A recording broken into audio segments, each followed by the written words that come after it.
अमोल मिटकरी आपल्यासोबत जोडले गेलेले आहेत। मिटकरीजी, तुम्ही म्हणताय की आता कोरटकरला पकडून आणणं सरकारसमोरचं एक मोठं आव्हान असणार आहे। पण गृहमंत्री तुमचे आहेत, मुख्यमंत्रीही तुमचेच आहेत, भाजपचे। तुमची सत्ता आहे, असं असताना मात्र सरकारसमोरचं मोठं आव्हान म्हणताय तुम्ही? हो, त्याचं कारण विचारा. याचं कारण असं आहे की कोल्हापूर सत्र न्यायालयाने जामीन रिजेक्ट केल्यानंतर त्याला जर पळवाट शोधून सापडत असेल कुठे, आता तो दुबईला गेल्याची बातमी जरी असेल, पण आम्ही शुअर नाही आहोत की तो दुबईला आहे म्हणून. कारण तो फोटो जुना पण असू शकतो. कारण इतका मोठा देशद्रोहाचा गुन्हा केल्यानंतर एखादा व्यक्ती सहज फ्लाईटनी पळून जाणं एवढं सोपं नाही, नंबर 1. पण नागपूरच्या दंगलीच्या वेळेस तो चंद्रपूरला होता आणि चंद्रपूरमध्ये एक पोलीस त्याला भेटून गेला, ही बातमी मात्र आमच्या कानावर आली, ती खरी आहे. तर गृह खात्याच्या समोर हे आव्हान आहेच ना. जरी मी सत्तेमधला असलो, जरी मुख्यमंत्री माझे असले, जरी महायुतीची सत्ता असली, जरी गृहमंत्री आमच्याच महायुतीचे असले, तरी ह्या बदमाशांना त्याचं काही लाज लज्जा शरम नसते. यांनी एक तर गोष्ट प्रामाणिकपणे कबूल केलेली आहे की त्याचा आवाज तो होता जो इंद्रजित सावंतांना धमकी दिली होती. अगोदर तो टाळत होता की तो माझा आवाज नाही. पोलिसांनी ते सिद्ध केलं.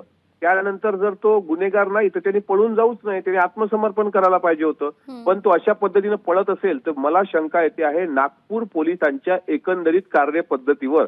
नागपूर पोलिसांनी त्याला अभय दिलेला आहे का?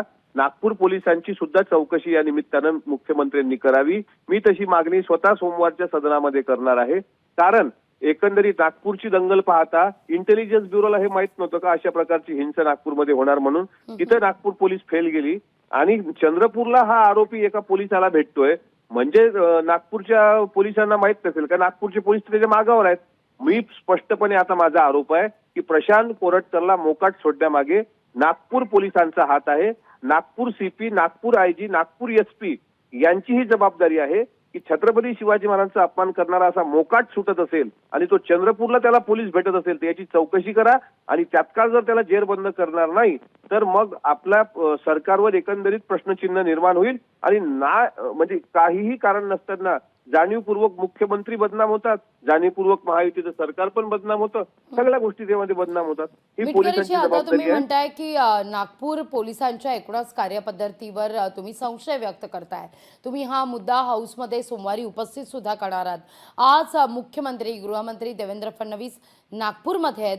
नागपूरमधल्या पोलिसांसमवेत बैठक होणार आहे नागपूरमधल्या हिंसाचाराप्रकरणी. त्यावेळी त्या दरम्यान तुम्ही या सगळ्या संदर्भात काही मुख्यमंत्र्यांशी चर्चा करणार आहात का, संवाद साधणार आहात का?